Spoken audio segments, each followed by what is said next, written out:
Welcome to Navigating the Customer Experience. Want to improve your organization's customer service? Looking for insider tips to knock your customer socks off? Then you're in the right place. Here's your host, Yannick Grant. Welcome to Navigating the Customer Experience. On today's episode, our guest is Kaitlin Pettersen. Kaitlin leads the global customer support team at Intercom, responsible for the performance and operations of 60 ICs and leaders out of Intercom's Dublin and Chicago offices. Previously, she launched Yelp's EU customer success and account management in their London and Dublin offices. So without further delay, welcome Kaitlin. Thank you so much, Unique. It's really wonderful to be here, and I'm very much looking forward to our conversation. Awesome. So Kaitlin, could you share a little bit about yourself with us, please? A little bit about your journey, how it is that you got into customer success, and just all of what led to where you are today. Sure. So to elaborate on that brief bio there, I think I have probably my entire career since I think I joined the workforce at 15 at a local cafe, have always worked in customer facing roles, cafes, coffee shops, customer support representatives on up through the leadership track. So across a variety of industries, including, of course, Intercom and Yelp, as well as some of the more traditional service industries earlier in my career. So that's sort of been a through line through it all. I'm originally from California. I've been with Intercom for about 3.5 years now, and it's been a real joy and something that I have found to be profoundly exciting and fulfilling to see really the rise of the customer. Mm-hmm. I have seen sort of that transformation that I've heard talked about on your podcast in the past. And I think that all of us have seen in the industry where, what happens post-sale is it's an afterthought. And to see this new wave of, call it customer centricity, call it something else, call it just good business practice, I think has been really fun to watch. And it's certainly a change in the industry that my career has benefited from. And I know the careers of so many. So yeah, very, very fortunate to lead a really amazing team of individual contributors and managers here at Intercom. We are working using our own product to support Intercom's 30,000 customers. We believe in a messenger first approach, but really stretching the boundaries of what I think people assume support means when they hear messenger or chat. This is asynchronous, highly segmented. We're leveraging technology, proactive support, self-serve support, but we'll get into more of that later, I'm sure. But that's a little bit about me, my excitement for this type of work and industry, and how we're currently managing and running our team here at Intercom. All right. So Intercom is the name of the company that you are currently affiliated with. It's a conversational relationship platform. So for those persons that may be listening to this podcast, could you share with them exactly what does Intercom do? Absolutely. So yes, conversational relationship platform. We offer a variety, a whole suite of products that are layered on top of our messenger. So you may, if you haven't heard of Intercom before, you've likely seen it. If you're on your favorite website, in the bottom right-hand corner, if you see a little messenger bubble that's got the Intercom smiley face, again, you'll know it once you see it. And so the messenger is really what sits on the front end that consumers and website users see. But on the back end of that messenger, you've got a powerful platform and tools and a suite of tools and features that allow you to communicate with your customers at really every stage of the life cycle. So whether that be, kind of the work that's more traditionally associated with, say, like sales development, that lead generation, on through to the actual sales process itself, to the customer management, customer success, customer support, customer experience, whatever you want to call it. And then there's, of course, the marketing element too. I think so much of how we think about selling, supporting, and engaging customers, there's so much fluidity between those use cases and roles these days. And a tool like Intercom really empowers that fluidity and allows you to use one product to talk to your customers, sort of regardless of where they are in that life cycle. I think most folks would know us as a support tool. That, of course, is our bread and butter and something that we're very, very proud of. But there's a lot more to that. And, most recently we launched a new system that we really believe in, which we're calling the Conversational Support Funnel, which really allows growing companies to do what previously has been very challenging or nearly impossible, which is to maintain a high quality, high level of support for your customers, but to do it at scale, and to ensure that you don't have to compromise that quality experience for the efficiency that growing companies with big commercial ambitions need to prioritize. All right, brilliant. I was actually looking at some of the examples of the interfaces that you have on your website while you were speaking, and it reminds me of, I'm assuming that the platform I use for my webinars, Demio, they probably are one of your customers, because this is exactly how their interface looks when I am conversing with them. And I've had many conversations over the last few months, definitely since COVID-19, where I speak about the fact that I love that their platform integrates across different channels. So it's an omnichannel experience. So whether I speak to them through their website or through Facebook Messenger or through Instagram, all of the conversations are connected. Does your platform facilitate that? Clearly it does. Yes, absolutely. So, and again, we are one of, as Intercom support team, we're one of Intercom's biggest customers. And so I can certainly speak to how we use it. And for us, it is that omni-channel experience. So our customers can email us, they can send us a tweet, they can open the messenger on our help center, for example, if they couldn't find what they were looking for. And all of that flows through into what we call our team inbox. And then my team communicates with our customers through that inbox, sort of regardless of that initial point of contact. It all flows through to that inbox. And, then there's a variety of features and functionalities to better understand some of the themes coming up in that conversation that would then inform, what might be a follow-on proactive communication that we would send to you.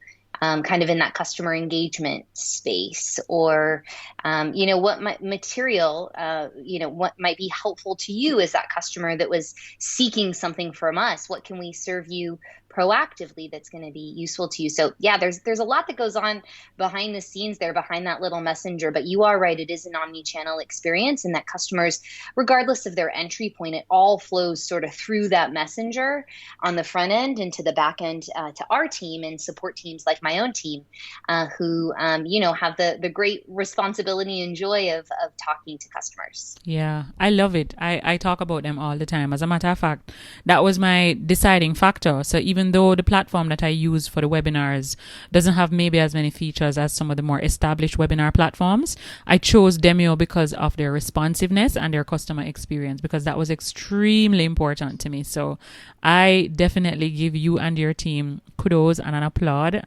and recognition for partnering, with them, having them as a customer, and definitely providing that experience for me, because I've spoken about it so many times. So, Kaitlin, can you share with us what you view as the major challenges and opportunities facing customer support right now? The list is long, but let's focus on maybe the top 2 or 3. Yeah, yeah. I had a former leader who called them problemtunities, which is probably a silly phrase, but I think that's what you got to do, right? When the world is shifting around you and support teams are up against new realities. How do you lean in to solve them, but also identify what opportunity might be there? But to answer your question more directly, major challenges, it's hard to talk about this year without talking about the impact of COVID-19, either directly or indirectly. So, I think if we look back to say, let's call it March through maybe June, everything was changing. I mean, the travel industry is the one that always comes to mind for me as an example. You just have this surge of customers with needs and questions, and they're time sensitive and in some cases panicked, and pick your vertical, pick your industry, some version of that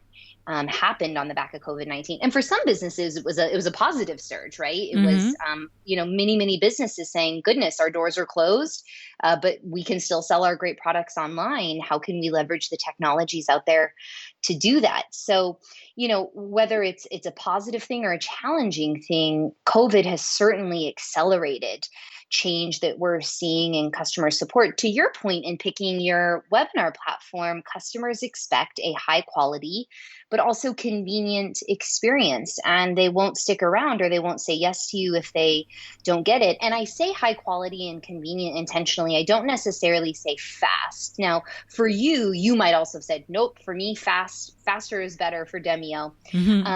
But I think that, something that is also changing is like, historically, people have associated online support or say chat support with real-time support, but there are, technologies and workflows and processes that you can leverage in chat and in messengers to offer a great asynchronous customer experience. And we can get into some examples of that, of course, if and when helpful. But again, you can imagine that travel industry business, let's say an airline, they're getting a big surge of questions. And as people are navigating to their website to grab their phone number, or to jump in chat, or to grab an email address, you can pop up a messenger that serves some information to that customer right there when they need it, that says, hey, are you looking to understand your options to change your flight, as an example, right? So it doesn't necessarily have to be this back and forth, real time, faster is better. In many circumstances, faster is better. But I like to be very specific about saying high quality,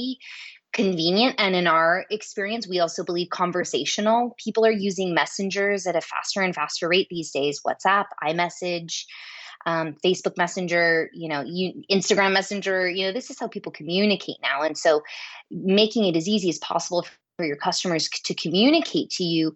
I text my family, I check something else through a messenger, and then I message a company with a question, right? I'm able to interact with them in a way that's rather familiar to me. So I think the need for that sort of personal, convenient meeting customers where they are when they need you, I just think the need for that has really accelerated. And then, to the volume point I talked about, customers' expectations are not changing, but their needs are perhaps increasing. So customer support teams, and this has certainly impacted us, have felt overwhelmed by the volume of inquiries they need to manage. And that not only can lead to challenges for customers, but also challenges for your team. Burnout is a real thing.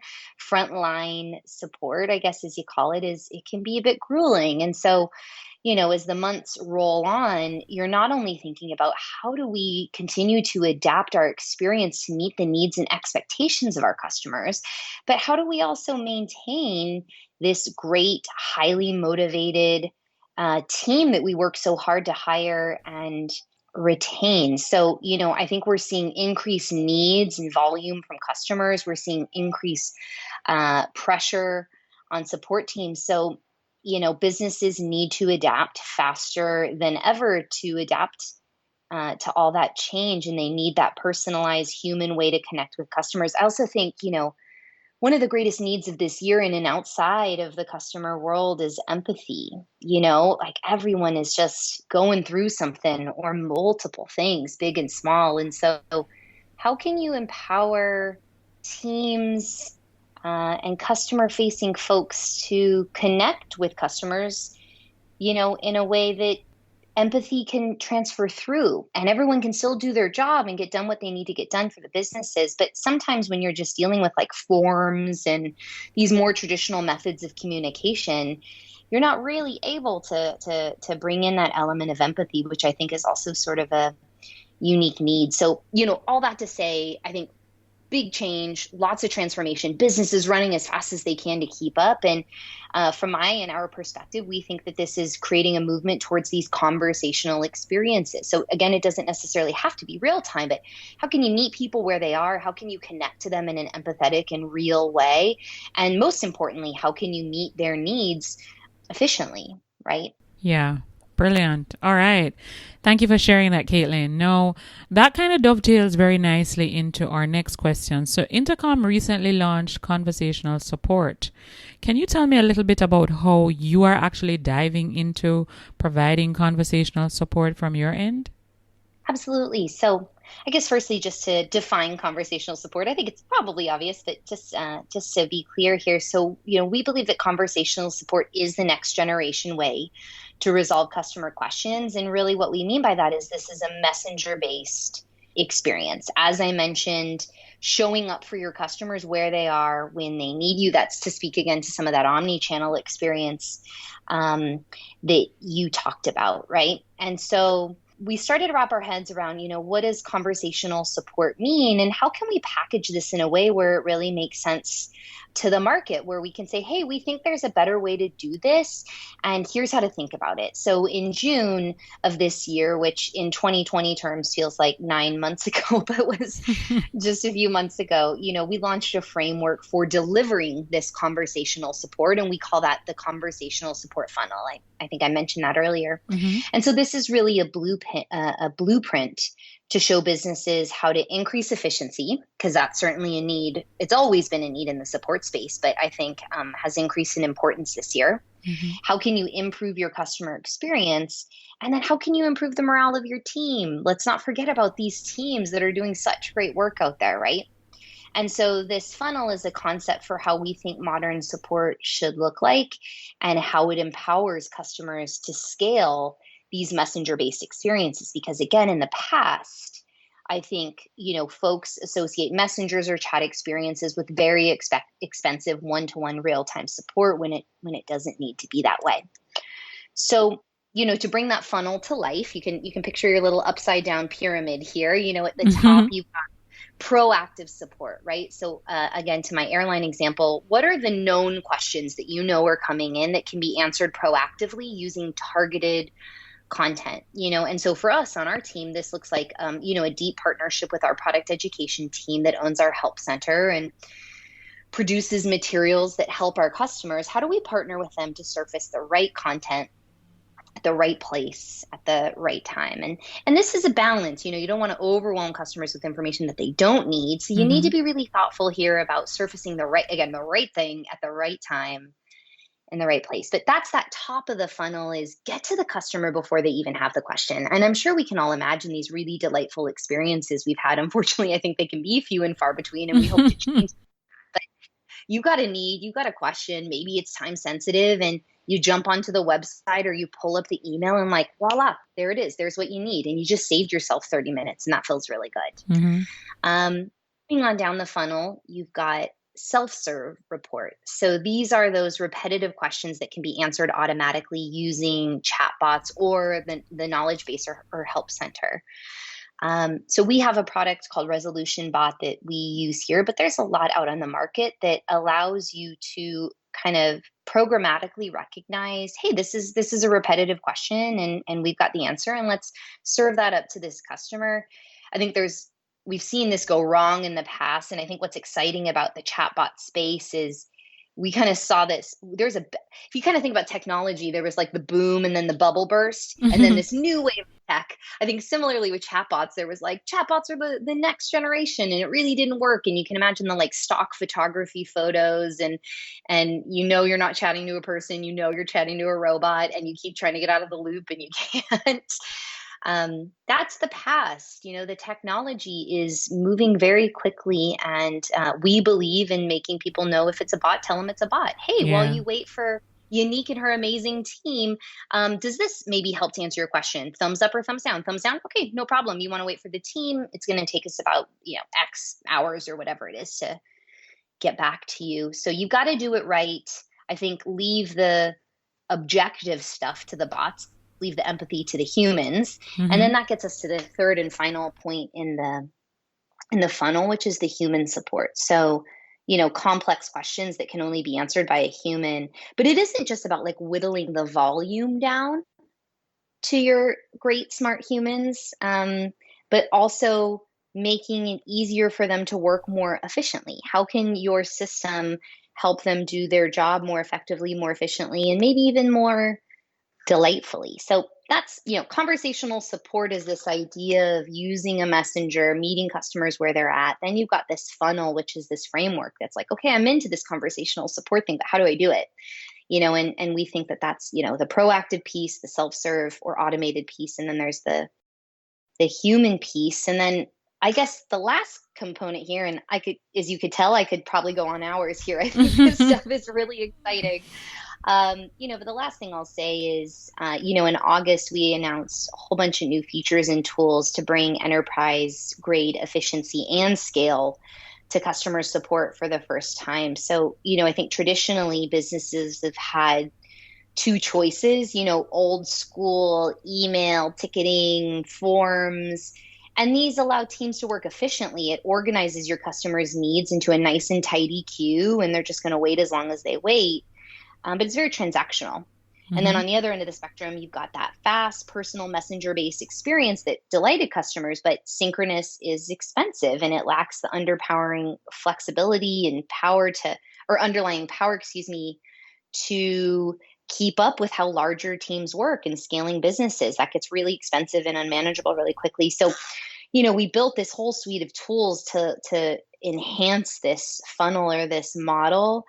And we think that they're more powerful and efficient than your traditional ticketing system, that they take that messenger experience, they unlock all components of that funnel and enable businesses to not have to make that tricky choice between clunky ticketing, old school, or, modern but expensive, finding that happy medium. Great. All right. Sounds good. So we'll definitely elaborate on that. Maybe I'll try and see if I can put a nice little graphic in there, because I thought that pyramid example that you gave was really brilliant.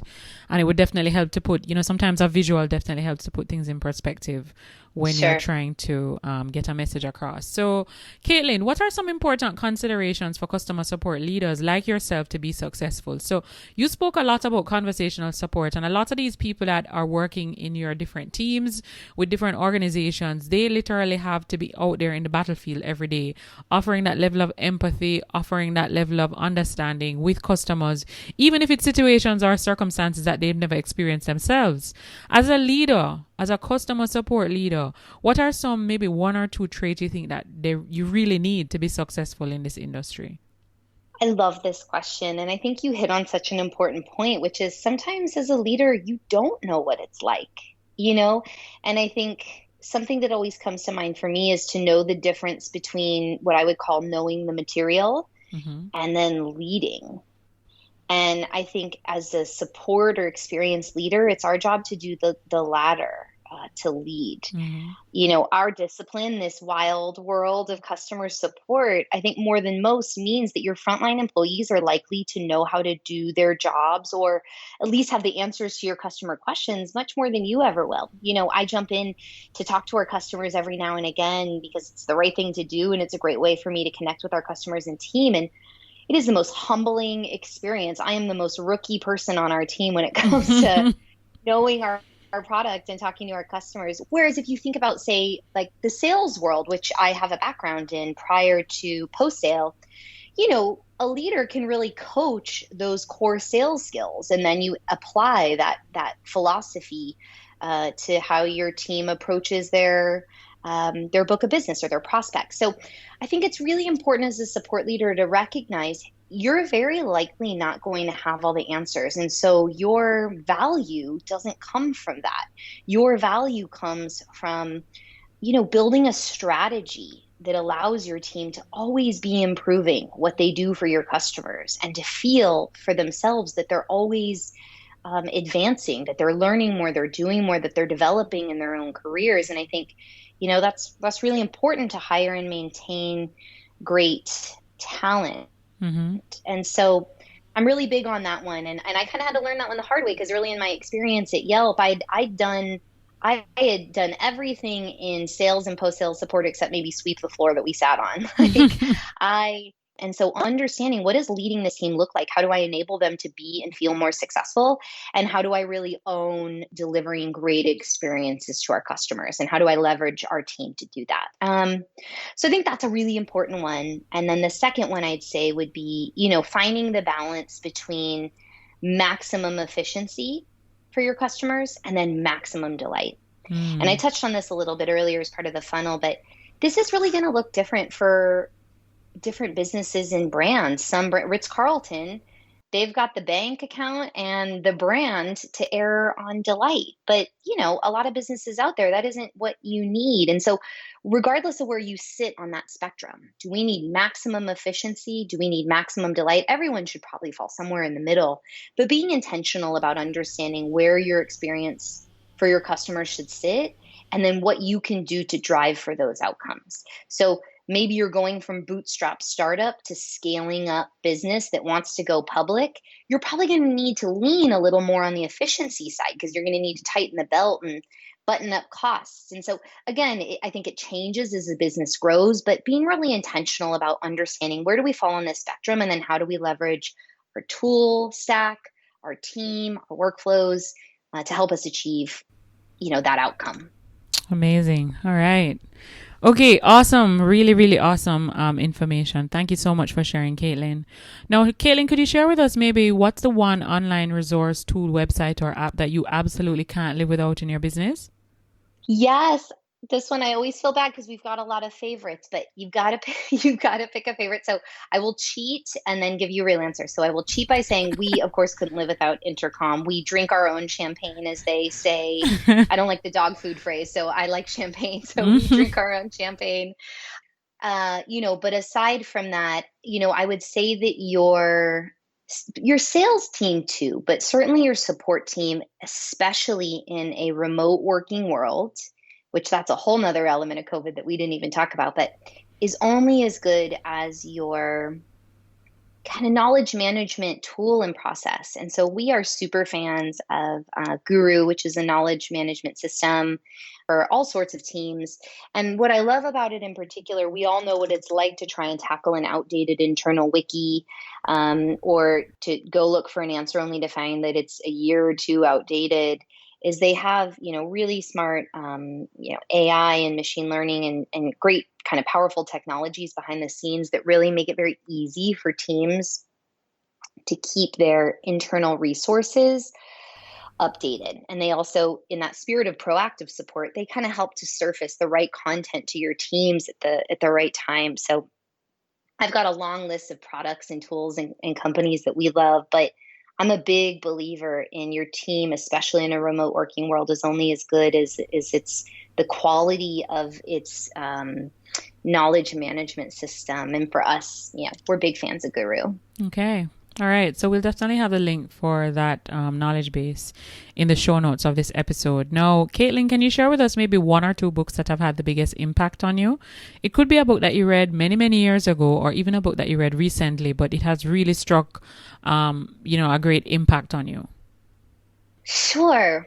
So I always struggle with this one, and I will put my hand up and own it. Inside of working hours, I am diving into throw me a white paper, throw a white sheet, throw me an article, throw me a podcast. I am into it. Outside of work, I am a fiction lover.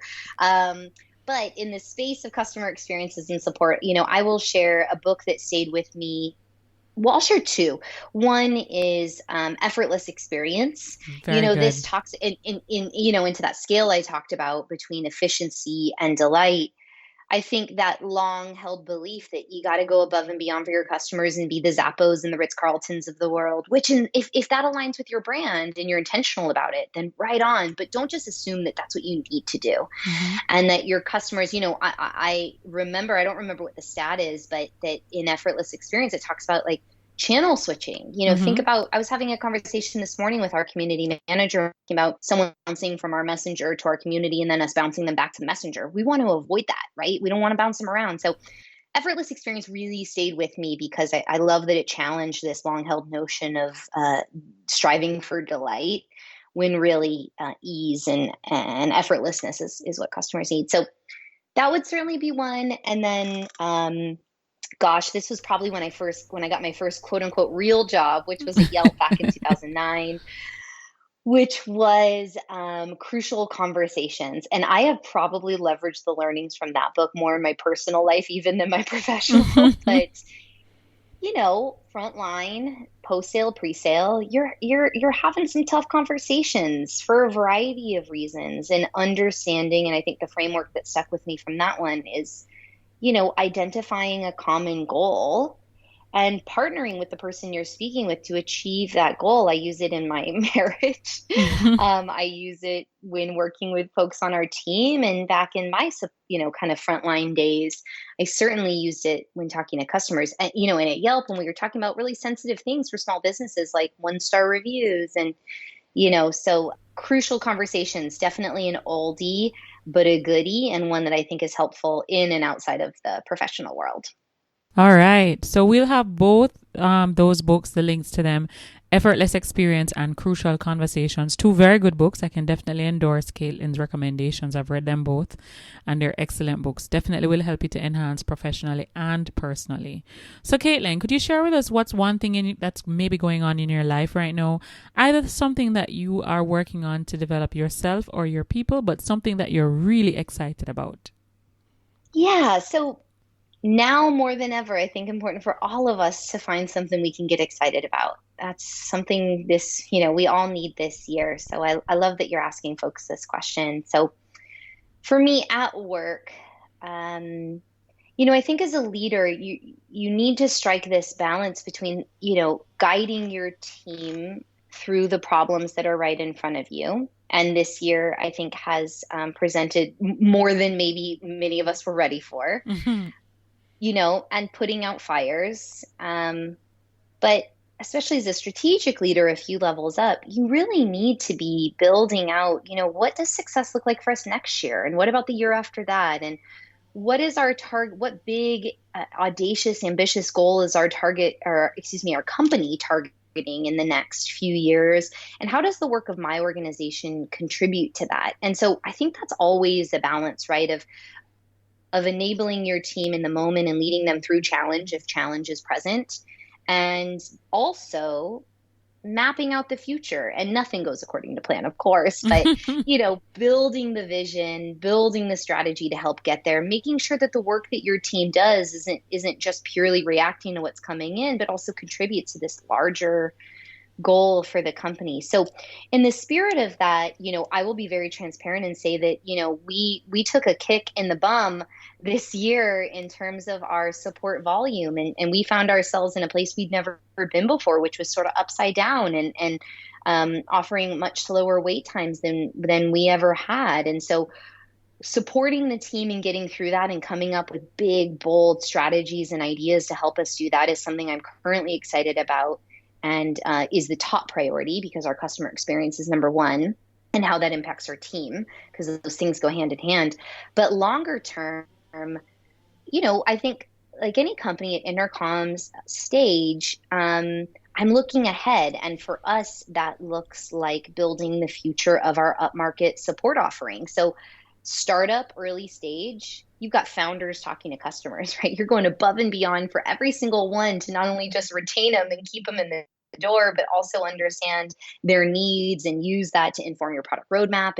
And then, you get to the next stage where you're hiring a support team and you're scaling it out, but you're offering that one size fits all experience to every single customer, and you're trying to make it great. And then you get more customers and you start to set your eyes on some ambitious targets in terms of like funding or liquidity events. And I mentioned this earlier, you got to tighten up your belt. And so for us, the inflection point that we're really at now is our enterprise segment, and our upmarket segment is really swelling. And so our offering to them has been, we'll move you to the top of the queue. If you're a premium customer, we'll get to you fast. That is so rudimentary. It lacks nuance. It lacks sophistication. So I'm having some really fun conversations with folks on our sales team, with some customers, as well as folks in a variety of other departments, to help me understand what would building the future of upmarket support at Intercom look like. Not only in terms of the speed and quality of experience that we're offering, but what does it look like on, say, like the availability side of the house, and bug escalations, and proactive partnership opportunities. And so that's me sort of looking ahead of my toes out across the next few years. And I'm really excited about it because building is really fun to do. And I'm finding the conversations I'm having all over the place to be rather energizing and inspiring. So watch this space for what we build. But I'm pretty excited about it. Fantastic. Sounds really exciting. All right, Kaitlin. So we are pretty much at the tail end of our interview. I'd like for you to share with us where our listeners can find you online. They'd like to connect with you more. They've listened to this interview and they're quite intrigued and very much interested in getting to know more about what you're doing and also connect with what Intercom is doing. Where can they find you online? Absolutely. So I'm probably more of a traditionalist. You can find me on LinkedIn. So I'm Kaitlin Pettersen.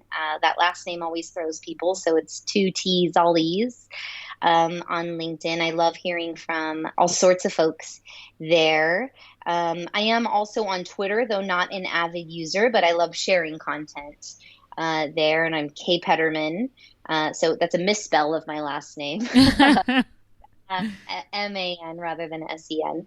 And then lastly, get in touch via Intercom's Messenger. If you go to our website, intercom.com, you open the little messenger in the bottom right-hand corner, send us a note, mention that you heard the podcast and you have some questions or you just like to connect, and I'll be there along with my amazing team. We're on the other side of that messenger talking to customers and prospects all day long. So regardless of how you find me, would love to hear from you. And what an honor to share these insights. I hope that they have been interesting and helpful. Yes, they definitely have.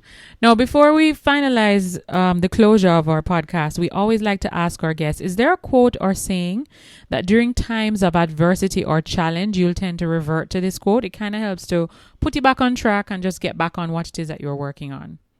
Oh, yes. What a question. There is a quote that carries me through personal and professional challenges and is really for me a North Star or a guiding principle as a leader. And it is the amazing Maya Angelou's, people will forget what you said, they'll forget what you did, but they will not forget how you made them feel. Mm-hmm. And I get tingles when I think about it. And when I think about her, I think it is, when we think back on our lives, on the leaders, on the companies, on the brands, and the people, the exes, the friends, that you don't remember the words, you don't specifically remember the actions, maybe unless they were really, really good or really bad, but you remember how it made you feeling. feel. True.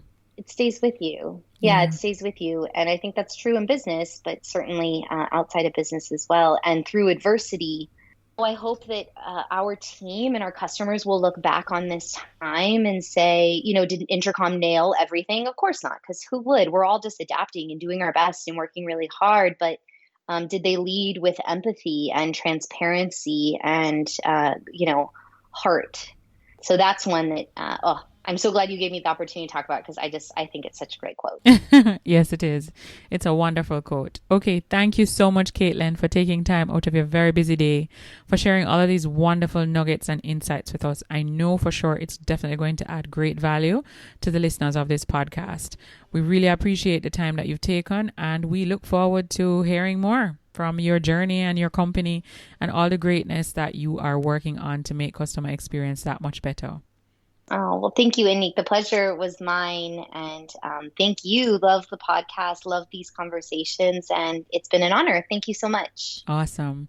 So just to remind our listeners, please feel free to hop onto Twitter and follow us at Navigating CX. And if you'd like to join our private Facebook group, it's Navigating the Customer Experience Community on Facebook. So until next time, I'm your host, Yannick Grant. Thank you for listening to Navigating the Customer Experience. If you'd like to connect with us even more, please feel free to hop onto Facebook and join our private Facebook group, Navigating the Customer Experience Community. And of course, feel free to follow us on Twitter at Navigating CX. We also have a new book available on Amazon, The ABCs of a Fantastic Customer Experience. It's available in ebook and paperback. So if you want to increase revenue in your organization, build a stronger service culture, and create employees or develop employees who are really mastering service delivery in your business, you need to grab a copy of this book. Until next time, I'm your host, Yannick Grant. Thanks for listening. For more awesome resources to take your customer service game to another level, head over to navigatingthecustomerexperience.com. See you next time.